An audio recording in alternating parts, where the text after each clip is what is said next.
instead of using people to further dance, I'm using dance to further people. And I have been for a really long time. And it's landed me at the White House. It's landed me in some really other awkward situations like that. Yeah, that was weird. How do you use dance as a way to express? Mm-hmm. Like, how does that work? The stage is a three-dimensional canvas. So the paint are the dancers moving in the space. Ego is the worst. The worst. I'm very clear about that in the studio. Ego just, it blocks flow, it blocks communication, it blocks the love for each other. Yeah. So people who feel stuck, people who feel like literally no way out, what is your wisdom? It was through creativity and listening to the wiring that I've been wired with. Yeah. And just believing that I was given that for a reason and get curious.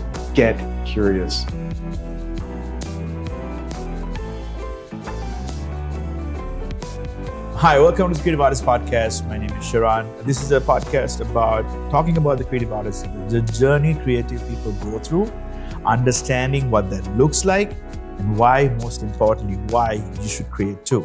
I'm connected with Future in Graphics here in Cleveland, Ohio, and I have a very special guest that I didn't know that I was going to have, and I'm super grateful for. Bill, welcome to the podcast. Thank you for having me. This is hilarious.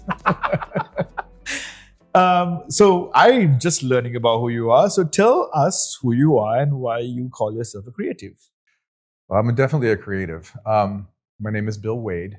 I'm the founder and executive artistic director of a professional contemporary dance company called Inlet Dance Theatre across the hall from Future in Graphics.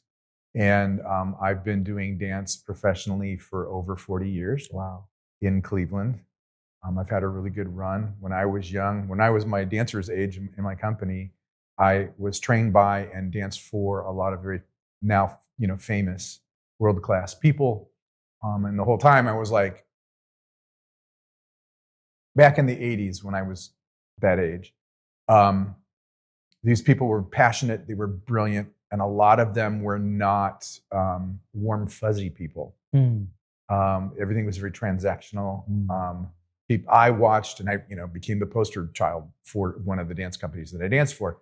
And I found the environment to be people were being used to further the dance agenda, whether that was the ego of a choreographer or the namesake of a company or to land a grant or, and I learned so much from these people. And I now that I'm, much older, I think that we need to flip it a little bit. When I was in the 90s, I was hired as an artist in residence at Cleveland School of the Arts. Okay.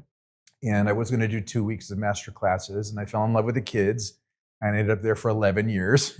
Wow. And I had an after-school program that became a all-male modern dance company that went on tour. These are like junior high and high school kids. Wow. But really, the kids taught me very, very quickly that obviously, things are not a level playing field in America, such as that is. And without getting into politics at all, it's just the way, it's just what we've inherited. But now that we've inherited this thing, we have choices we can make. Yes. So I realized that the training that I got from the people that I worked for, top shelf, it really changed my life. I was a rough and tumble kid who had it hard growing up. And dance pulled me away from all of that stuff and put me on my own feet where I could create. Now, I did grow up drawing and painting and doing music and instrumental and vocal. And so my whole life has been creative. And when I got to college, undergrad, I saw American modern dance for the first time. And I had a very weird experience of recognizing the thing that I was supposed to be doing. And I realized that's a very rare thing that happens to people, but it was like something snapped over my head, and I was like, I'm supposed to be doing this. 3 years later, after 2 years of university and a year at Milwaukee Ballet, I ended up in Ohio, in Cleveland, dancing for a modern dance company, Alice Rubenstein's Footpath Dance Company. She was from New York. Brilliant woman, not a warm fuzzy at that time in her life. And then I ended up with these kids at Cleveland School of the Arts, and I just started watching kids quit the gangs they were in and go from straight D's and F's to getting A's and B's, and then getting scholarships for university. Wow. And send kids to Juilliard, and the whole thing. Yeah. It was just like, I was like, oh, I think I stumbled onto something with these kids. So I started my company. We're actually in our 25th anniversary season right now. Congratulations. Thanks. So it's landed me in some really other awkward situations like that. Yeah, that was weird. But it's going really, really well. And like today, I spent the whole day with my dancers in the studio creating, because we've landed a commission from 7 performing arts centers around the country to work on a project. And so we spent our day, working on creating. That's exciting. Working on that. It's 8 years ago, Playhouse Square commissioned me to create a show. Where they bust all the little kids into the theater. Yeah. So I've been involved in conversations globally with people from all over the world about like, how do we raise the bar of the quality of work that kids are bussed in to look at? This has been a passion of mine for over 20 years because of working with the kids at Cleveland School of the Arts, right? And I'm like, well, they deserve to see the best stuff. I don't care what neighborhood they come from. Yeah. Every human being on this planet dances. It doesn't matter where you're from. Yes. Everybody dances. And it's going to look different depending on the flavor of where you grew up, right? Yeah. So we got a commission. I found the book, What Do You Do With an Idea by Kobe Yamada. Illustrations by Mae Beeson. They're incredible. That show's been doing a national tour for 8 years. And it was just like that magic, everything came together. Right. And all of the performing arts centers where we were touring the show, we're talking to other performing arts centers, and that turned into this commission to do the second book in Kobe's series. So now we're working on What Do You Do With the Problem? Friday night here at the Pivot Center, we just had 60 people here watching a section that we're prototyping from the book. We read everybody the book. We had them do an art activity over at Cleveland Museum of Arts. Very cool. Community arts, because I wanted them to like tactile experience. Yeah. Bring those creations over, and we showed them what we're creating to this book that, we read it on the large screen. Got a whole lot of feedback, had Post-it notes all over the mirrors. And I'm sitting in the office just now gathering all of that data. Yeah. I really like human-centered design thinking, because you start a new project with the end user in mind. It comes from like corporate America and people making widgets or whatever. But when I learned this process in an executive program that I was scholarshiped into, I kind of realized this is really the creative process that the business world is finally like. So of course they've wrapped like fancy language around it, right? And I'm like, well, I'm not an idiot. I'm going to use their language. Seems to be working. And now I got a commission from 7 performing arts centers, and we snagged the top tier booking agency in America, Holden and Arts Associates, and they're selling the show. And we leave for a national tour with this brand new show that I have not even finished creating in September. Wow! So yeah, creating for a living that's my jam. That totally is your jam. Mine too. I love it. Yeah.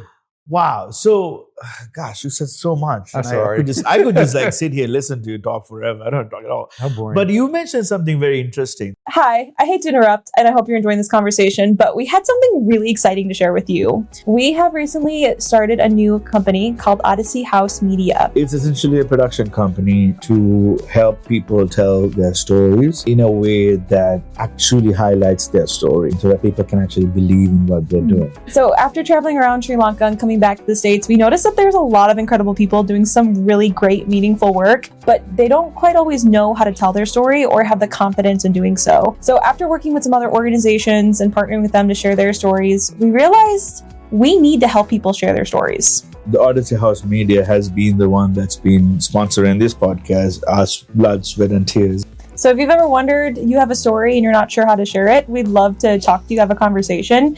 You can check out more about us and our work that we've done in the past in the link below. All right, let's get back to that conversation. Yeah. All right. So you did say that dance pulled you away from the streets. Yeah. Right? However, you did grow up creating. Yes. So this is a story that I haven't really heard. Usually it's like somebody growing up with either really good childhood with a lot of creative support to be creative, or you have the kid went through none of that, right? Just survival mentality, go through all of that. Yes. So tell me about yours. How? Yeah, I mean, I grew up moving all over America, continental U.S., everywhere from outside of Philly to Southern Cali, which was my favorite, down by Laguna Beach in Mission Viejo. Nice. That was awesome. Typical American dysfunctional family. I found out later in my later years, in my 20s, that my dad was not my biological father, which made a lot of sense considering his and my, later, 20 years later after that, I find out that who my biological father is, and that his dad wrote and arranged music with the Gershwins. Music is really strong in my veins, right? And I was like, oh, so I've inherited this stuff. Gershwins, are they the classical musicians? Yeah. Classical and jazz. Yeah. The Gershwins. Yeah. So, oh my gosh. So that was a weird thing to kind of take in. And I'm like, because in my 20s, in my journals, it was like in therapy and everything. I was always like, why, when I go to modern art exhibitions, do I just get it? What is that? Like, most people don't understand it at an intuitive level. Yeah. And I started recognizing my intuitive level for movement, my intuitive level for art and music is a little higher than your average pedestrian. And instead of seeing that as a liability, I started realizing that whole like thing you hear about being fearfully and wonderfully made. And I realized like I am wired for this stuff. Like my mom's side of the family. So I've never met my biological father. I just found out who he was. Spoke to him on the phone and got stories. But my mother's side of the family is full of musical savants. People who could listen to music, sit down. My nana, my grandmother, sit down at the piano and play like Liberace. Couldn't read a note of music. Wow. So I kind of grew up in that, right? And my grandfather. This is your nana, right? This is my nana. Okay. So my papa was in the Air Force, World War II, D-Day, the whole thing. Okay. But they were swing dancers on the weekends Whoa. with big bands and stuff. That's hard and he was to a do. gymnast. So I was a gymnast when I was young. So Oh my so I just, that gosh. physicality thing Wow. and the music thing and the Yeah. dancing thing was always there. But not until I was exposed to, I went to college and college afforded me the opportunity to see things I never saw before. And when I saw modern dance, I was like, I have to, that's what I'm supposed to be doing. So I just pounded the bricks and Dang. here I am making dances now, making dancers who do dances, and we tour. Wow. Yeah. So for me, it was like creativity was, I just knew I can't not do this creativity. Yeah. As I got older, I started figuring out why, and that I inherited a lot from the family line. And most people who you find are really, really creative, if they do their homework, asset map your family line, and you'll find it. Explain to me what that means. So that's a kind of urban planning terminology, really. Oh, but okay. but it's like you go into you go in a neighborhood, everybody's like, oh, it's a bad neighborhood. I mean, that's so encoded that Yeah. go into the neighborhood. What are the assets in that neighborhood? That bodega is like dope on the corner, and these and that little restaurant. Those people can cook. So you walk through an area and you realize the assets that are here, and you map those. So I decided when I was in my 20s, I need to asset map my upbringing, because it's not a surprise to me now that I run a dance company that tours all over the country. I lived all over the country. Right. So I was kind of like set up for what I do, but I didn't recognize it for the longest time. So if you kind of look back at like your family, and you'll find it. You'll find it. Yeah. That thing that you can't not do. It's almost like this is an interesting concept. I've been doing this with my life, like experiences, to understand like why I'm the way I am and what how my brain works. Because because if you look at it, my life now shows that I'm a creative. But if you ask me, depending on the day, I might tell you what one or the other. But because of like this dedication to creativity and highlighting people and thinking about it so excessively nerdily, trying to process it, I understand, this other part of yourself. Yeah. That's probably not a small part. It's a huge part. Yeah. I mean, I have two dancers in my company who are engineers. One's an aeronautical engineer, and the other one's getting his doctorate right now in plastics engineering. Yeah. So, artists, we're not dumb people. No.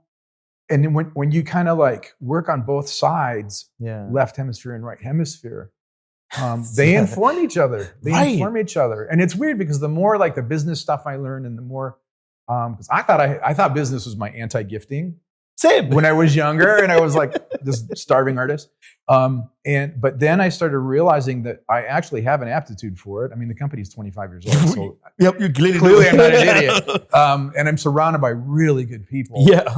And that's part of it. If you're kind and you see what you've been given as something that you're supposed to share with others, Yeah. serve other people, serve people. Mm. These theaters that commission me, they desperately need something of quality to put their children in front of. And that's their job, is to bust these kids into the theater. Right. And they've realized that we have a responsibility of what is the content and the quality of what that is that we're showing. Mm. And if I could be honest, the high quality and content stuff is down south, down in Australia. It's in Scotland. It's in the As far as UK. dance It's is concerned? dance, theater, And theater. and dance and theater. Okay. And it's everywhere else, because in America we like our shiny packages and we like our sugar stuff. And but it's like it's about consuming rather than thinking for yourself and learning how to think critically and learning how to see other people with empathy and all of those things that the arts give us all the time, right? Right. So kind of paying attention to the landscape and like I've been given all of this stuff so that I can give it to somebody. I'm not going to keep it for myself. We Right. store grain too long in a thing, it's going to rot Exactly. and bring on the rats. Right. You're supposed to give that forward. You pay it Yeah. forward. So even though I'm a creative, dance, interpretive dancing especially, like I discovered it like much later in my life. Mm. And I Mhm. think I had a moment where like I get it. Yeah. How can one like, okay, I mean, I'm trying to get into your world and understand how you Yeah. think and your creativity. So Good luck with that. yeah. But how do you like use dance as a way to express? Mhm. Like how does that, from what you're feeling inside to then outward expression, how does that work? Well, a lot of that has to do with like just good old fashioned learn your technique. Okay. Learn your history, learn your technique. I know a lot of well-meaning young people who are like rebelling from the people that they worked for when they were younger. And I'm like, how about you honor those folks and stand on their shoulders and push the art form forward? Yeah. I think that's part of it. Like really, like when I was young, and because I'm a dude and I started at 18 and I was like dancing with girls who've been dancing since they were 2. And I was like, my butt is behind. I need to bone up on my skills, right? Yeah. But that became a thing, and I realized that I have the natural capacity to learn that stuff far quicker than my peers, a lot of my peers. And then you go to the next place, and you get surrounded by people like you, right? And then you're like, okay, all right. So for me, it was absolutely technique, theory, because then when you know the rules, you know how to bend them notes, make that run. Yeah. You know what I'm saying? That's huge. And I think that like how you see your body as a tool for expression, and how can I move my body in such a way that they feel X, Y, or Z. You know what I'm saying? Yeah. And so now, like, because I used to paint all the time, so now the stage is a 3-dimensional canvas. So the paint are the dancers moving in the space. And now, like with this current project, it's, a lot of my stuff is very abstract, but like this is like, it's narrative driven, where I'm putting the book on the stage. And I figured out how to do that with the last book. Wow. And how do we move it? Like there's this storm that brews in this current book, What Do You Do With the Problem? And what we showed people Friday night in our space that came here to the Pivot Center was, we have these big pieces of dark fabric and how we're winding them. And they, one person, now it's 2, now it's 3. And everybody understood that storm is getting bigger. Wow.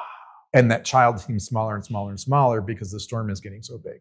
So you just scale, proportion, color, all of that stuff is, you kind of, those are your tools, right? Yeah. You have to learn how to use your tools.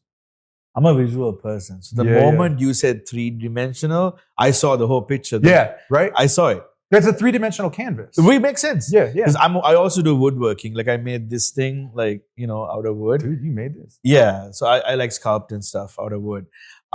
That was out of this need to inspire me to create, because this was at a time where I went through a divorce or whatever, and like I was around people who didn't understand me, right? So I'm This is so good. yeah. So I made this to like inspire me to create, and I want it to be, imperfect. I've dropped it a couple of times, Yeah. all of that stuff. But what I realized is like even this idea came when I sat down to just write. Mm-hmm. I was like, every time I sit down to create, I think like I'm wasting my time, because that's how I was brought up with, or my society told me to. Right. So Right. now I'm on this journey to break that thing apart. So what do? I create something to break it for me. Yeah. I can relate to that. I grew up with, my dad was a straight white businessman in a box, and Brooks Brothers suits and the whole thing. And I Okay. was like, look at me. That Yeah. ain't happening. No. Yeah. And so as a choreographer then, Mm-hmm. you talked about abstract dancing Yeah. versus showing the real thing. Do you find only people who understand that stuff comes to your things? I find that with a lot of abstract dance, yes. When I worked with all the kids in the 90s at Cleveland School of the Arts, I realized that as a choreographer, maybe I actually also have a responsibility to build my work in such a way that includes people and pulls them in. And there's an art and a craft to doing that. And you have to really which is why, like when I found human-centered design thinking, I'm like, oh, this is perfect. Because on day one, the people that are going to be your audience at the end, they're in my studio Friday night giving us feedback. Their feedback helps shape the product, which a lot of artists hate that word product. Yeah. But I'm like, look, you're going to monetize your work. You want to pay your rent. It is a product. It's a product at the end of the day. Boy, you got to wrap your head around that and your heart around that. And if it's a product that's actually serving somebody, like another thing in my art, I won't put on stage what is. I put on stage, because that's only, I put on stage what could be rather than what we're experiencing. You want to show hope. Yes, absolutely. Absolutely. We're going on another tangent. So I've been fascinated by movies. Yeah. And this obsession over the 3-act story arc, Mm-hmm. and how there has to be tragedy, Mm-hmm. right? And I get it, right? Life is tragedy. There's dynamic opposition. Absolutely.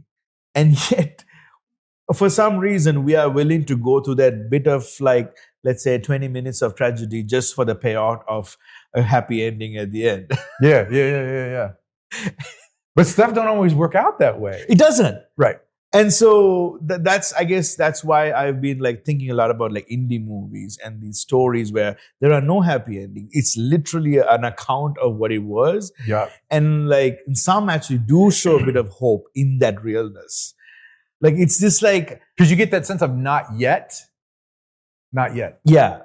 And that's what life is. Hello.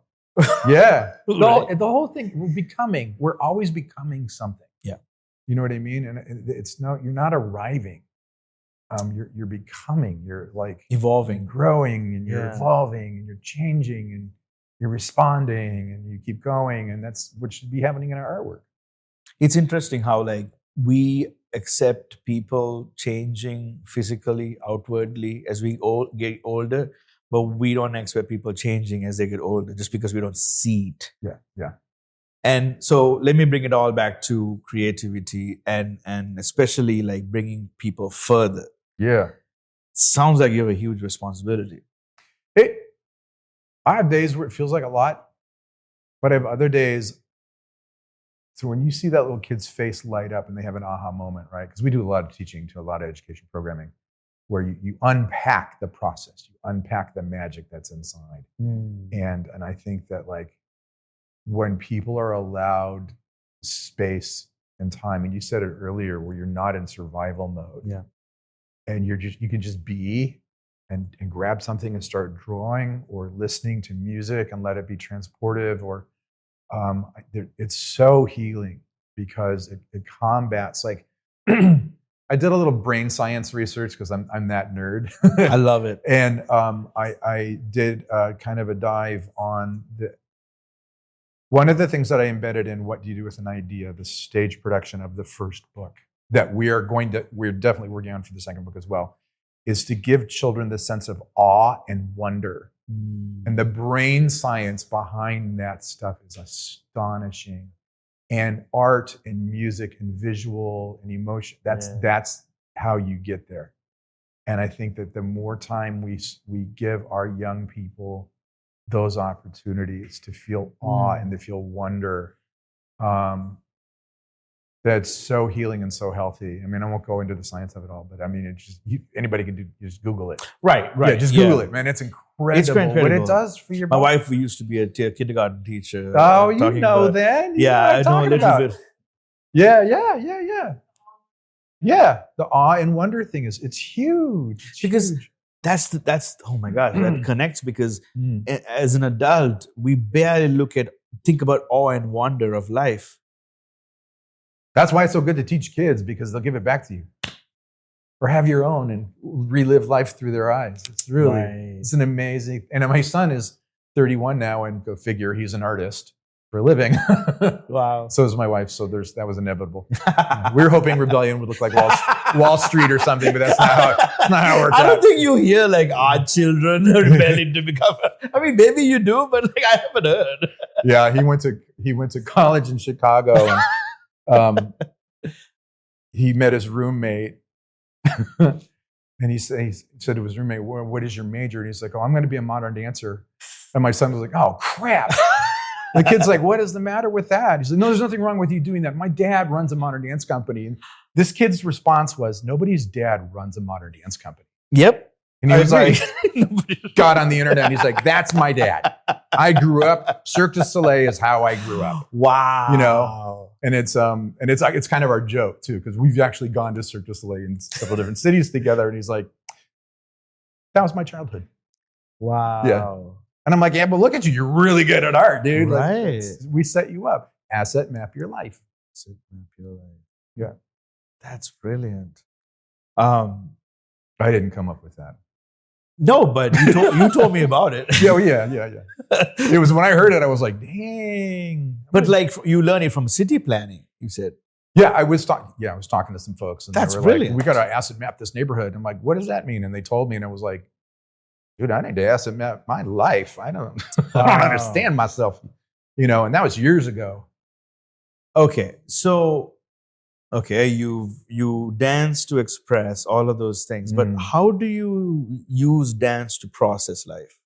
Like, walk me through. That's like literally what I do. Okay, so let me give you ask in a better way, because I know you know what you're saying. But for me, or like for another creative person, right? Like if I'm going through a stressful time, I have to sit down and write or draw or go and sand a piece of wood to get my head wrapped around on what's happening to me. That's me with the dancers in the studio. Okay. That's literally what I. So this idea of becoming, right? Yeah. So I have a solo called "Becoming" that I created. Okay. I was looking at the artwork of there's a American sculptor named Frederick Hart, and a lot of his oh my God, he's genius. But he would have like a human form, but on the edges it's coming up out of the rock and up out of the clay, and then that's becoming human. And he has this whole thing, like if you actually don't just look at the pictures in the big book, like read it. What he was thinking about, what he was doing, and I was like, I'm gonna create a solo about that. So I took my dude Josh, who's now the assistant artistic director of the company, he's been with me for 22 years in the company, and a couple other dudes. We made 3 solos, and I completely covered their bodies with this stretchy red fabric, because I was like, it's like the stuff of the blood in your life, like just real basic, fundamental, the shiny red, super stretchy fabric. And then and because of my sculpture background, playing with form, and if you look at this in America, like the history of sculpture in America, like people are returning back to figurative form now, right? But it has this twist to it. So I was like, I want to play with these ideas of returning artwork out of something super, super abstract and pulling the figurative like human body out of that as a metaphor for the fact that we are all seeing glimpses. When you meet people, like we're meeting each other today for the first time this afternoon, and we're getting to know just a little facet of each other, right? But it's just a tiny bit, right? Yeah. And then, so it's like from abstract to something really specific. And then this whole solo does that throughout. And I put that on stage, and the response to that solo has been incredible because people like, they get it. They're like, holy crap, that's, when he holds still, all of a sudden you're like, where did he go? That's this weird, like amorphic 1970s red blob kind of sculpture. But all of a sudden there's this guy yelling. Wow. And you know what I mean? But it's so looking at the art form for the ways that you can express something, you see movement, an image as metaphor, and you kind of run with it. I mean, I am, it's working. So I understand what inspired you to create that work of art. Why share it? What's the goal? Because everybody sitting in the audience is becoming. And I don't think oftentimes we take that in. Is that selfish of you? Is that controlling of you? Just asking. No, it could be if I was self-indulgent. Okay. I can't stand self-indulgent work. For sure. Please, thanks. You can put that in your diary. Sorry. I'm older. I can say stuff. You can. It's a podcast. But it's like, I'm having this idea, right? So you talk to your friends, you're having a beer or whatever, you're going around, you talk to your friends, you kind of throw that idea on the table and you watch them kind of chew on it for a second. They're like, yeah, I'm realizing in my life with my kids and it's pushing me in these ways and I'm like, everybody I know is lightweight aware that they're becoming something, but if you put a metaphor in front of them, they are given permission to actually go there and spend that time. Kind of like you give your kids or who are like your students permission to like express something in a medium that's comfortable for them. Nobody has ever explained to me that the way you just did. Really? It makes so much sense. Yeah, you want to because I've been to understand. Yeah, you want to share like, hey man, we're all having this experience. Let me show you something. And then talk about it afterwards. We have this thing in the theater. We take a big roll of paper, lots of markers, and some of them smell good. And we always invite people we call it Tag Our Wave. So we create this because it's part of our logo, right? This wave. So people write their feelings and their thoughts. Some people leave these incredible drawings in response to what they just saw in the theater. Now that's when we do a curated evening of like abstract work, right? Which is very different than like this children's book that I'm putting on the stage.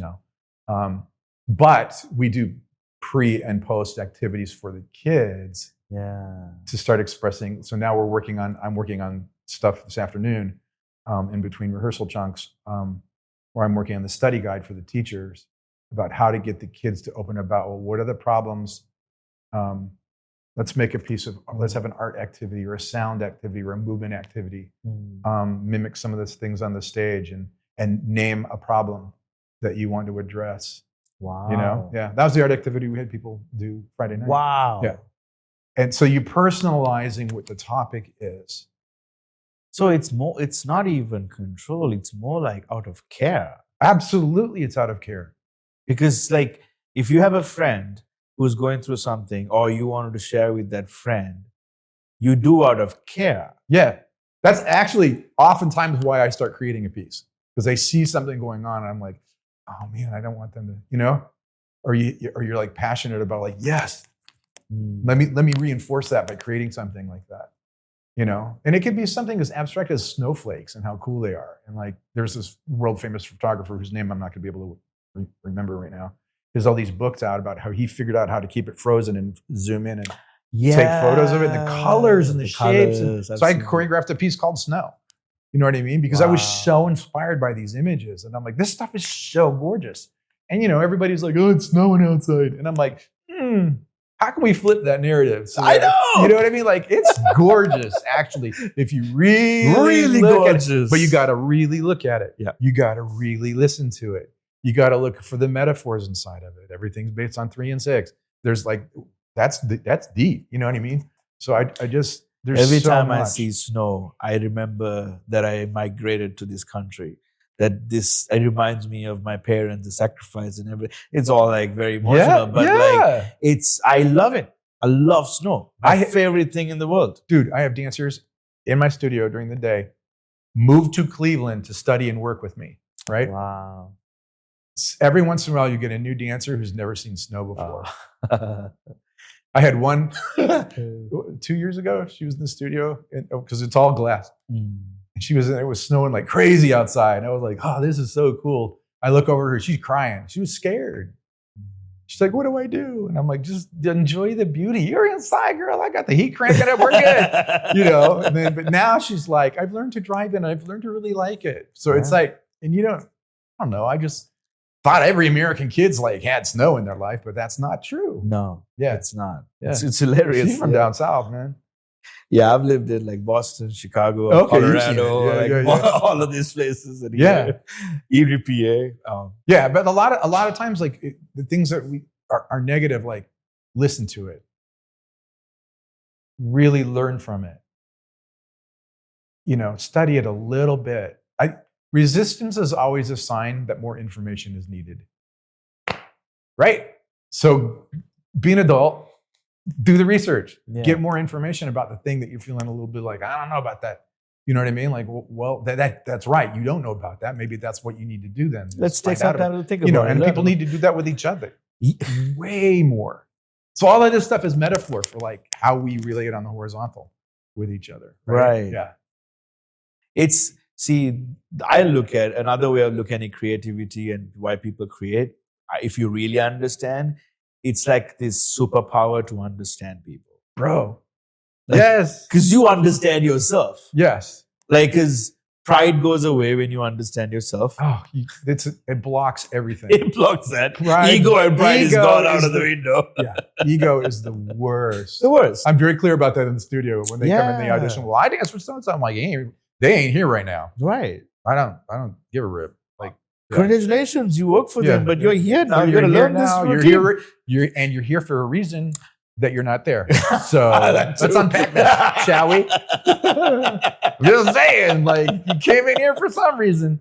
And but ego it blocks flow, it blocks communication, it blocks the love for each other. Yeah.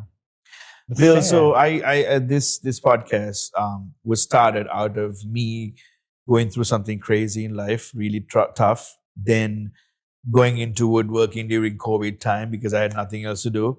Built an entire basement workshop. Oh, cool. I was going through some worst time. So a week I would be completely miserable, depressed. Yeah. But one day I wake up, have the energy, and I would build an entire workbench and get all the table saw in there and everything in there. And how did that feel in that moment? Best. See? And I recorded it. I recorded it at that time. That was smart. Because I knew like this was the direction I'm supposed to go. Okay. But I had suffered so long around people who didn't let me. But something in it, just record it. Just record it. Just please, for the love of God, remember it so that you can always show somebody that this is what you did when you were in the lowest point of your life. And I was very obvious about like, there were a week of downtime where I couldn't do anything. I was in bed, depressed. Mm-hmm. And then there one day. And so the reason I talk about creativity is this is the one thing all human beings can connect. Yes. Without any division. Yes. Because religion is great. I believe in God and everything. But the moment I bring that up, it becomes divisive. And so this is the one place we can connect. Because we can all create. Mm-hmm. And if you create, we're going to be actually connected to ourselves and really have no ego free. Exactly. And real connection can happen. Exactly. Like, did you think that today you'll be hanging out with a Sri Lankan guy and have really amazing conversation and on a podcast? No, but I'm so grateful. It's because like we can talk. You have so much expertise and accolade, but I don't see an ounce of ego out of you. No, I don't think so. It's many responsibilities at this point. I got stuff to do. Let me tell you this. If I had known that if I was going to record you today, I will guarantee you would have so much like imposter syndrome. What am I doing trying to introduce this amazing person? No. But because of your like... No way, man. Just doing stuff. Just making stuff. Yeah. And I love the people that I make stuff with. And everything that we create in my company is collaborative. Like I'm at the helm. I was going to ask you about that. It's collaborative. I pulled everything up out of their bodies. I mean, because they're all smart, they're all talented, they all have creativity. And I'm like, let's align all of our assets and give something amazing to the audience. Bring them to their feet. Bring them to their feet. And you've landed, you've created your show right when we started the other book, right? Our first stop on the national tour was down in Greenville, South Carolina, at the Peace Center, Peace Center. And 1,000 kids came in, right? And the lead character starts in the back of the theater with the kids because he's one of the kids, right? Okay. He's the child in the book. And he and I are sitting back there, and I was so nervous. I was like, what if this sucks? What if we've worked all this? Wow. As soon as the show's over, 1,000 little kids stood up, and the teachers were like, and then they stood up. That was a lot to take in. I was like, holy crap, I think we hit this. But we had worked with I'm not exaggerating, hundreds of the same age, asking them questions about the book, doing dance stuff with them. How would you interpret that? So human-centered design thinking. Who's going to look at it at the end? Get them involved in the process. The buy-in is much greater. And, oh no, dance literacy just went up. Wow, yeah. Dance audiences, dance donors, dance board members, dancers, young dancers are in that audience, right? And so the CEO of the Performing Arts Center came up to me and she said, who are you? I'm like, I'm just a guy named Bill. And I'm like, think this worked. Yeah. And she said, I've been doing this for decades. I'd never seen the kids at a children's show jump to their feet like that before. Wow. Who are you? And I was like, again, I'm like this dude named Bill. I work in Cleveland, and we make stuff for kids and adults, Right. And so it's like if you get yourself out of the way, right? And you pull because I'm asset mapping my dancers all of the time, dude. Wow. And I'm pulling up the strap. I'm like, you're actually, come here, do this, lift. You little, 4 foot nothing female, lift this big dude over your head. That's impressive. We'll put that on the stage. We do that stuff all the time. We climb on each other for a living. And but when you pull the creativity and the ideation out of everybody, and then it's not about is it a good idea or bad idea? It's like, is this idea that we're working on, is it stage worthy? It's going to move somebody who's sitting there. Then we'll use it in the show. If something happens improvisationally, which we use all the time, and all the other dancers in the room are like, whoa, I'm like, the kids are going to do the same thing. We put it on film, teach it to these other two people so everybody can do that thing. And that's how you build the work that has impact on people. But you got to have their input. And to what we've talked about earlier is like, in order to do that, you got to really listen to people. Where are they? Listen to them. Learn about them. Where do they come from? You have to build trust for them to listen to you. Of course. Yeah. Yeah. Wow. Yeah. So this is like real hands-on, like life. Life. It's life. Yeah. Yeah. Because you're helping them be vulnerable and also asset mapping their lives to find the goodness in there, like all of those things. So you really are furthering people. Well, and we're all created. We were given stuff. Yeah. You know what I mean? So it's like if everybody could just calm down, inventory what you've been given. Yeah. And kind of realize like, wow, I've been given this stuff so that I can serve somebody else with it. Well, let me ask you this then. If you weren't creating all your life, do you think that you would have been able to figure out these things that you have figured out? Honest answer. I think because coming up was rough. And the only peace I ever had as a child was when I was by myself drawing and painting and doing stuff. The hardship, if I'm honest, was like a steering mechanism. Does that make sense? Yeah. Because I get a lot of like, you're going to be a businessman when you grow up, and I'm like, look at me, like it's so not happening. I got paint all over me. You know what I mean? But being honest about what you have been given. And people say stuff because when we get older, you realize they had your best intentions at heart, but they weren't paying attention to who you really are. Yeah. And honoring that. So I'm like, if we can do that in the studio, we can do that in the theater, we can do that in classrooms, we're doing good. Right? Wow. Yeah. One last question. Sure. So people who feel stuck, Yeah. people who feel like literally no way out. Yeah. What is your wisdom? Grab a pencil and some paper. Start writing what you're feeling. Start drawing about what you're feeling. Listen to music, the content of the music, or even the sounds, of the string section connects. And sit in those moments. Find a book, a really good book, and sit in that moment. Go to it, like you were talking about movies earlier. Like find an inspiring movie. Go to the freaking art museum in Cleveland. It's free. Yeah, nature. You know what right? Nature, bro. Yeah, I live out over the river and through the woods. Wow, I'm out there.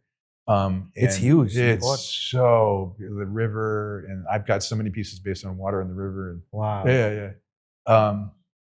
Because of what it means to me, right? And then and you show that to other people, and they're like, oh man, I love rivers too. And it's conversation starting stuff, and then you hear people's stories, and then they open up, and there's the thing. So when people I've had some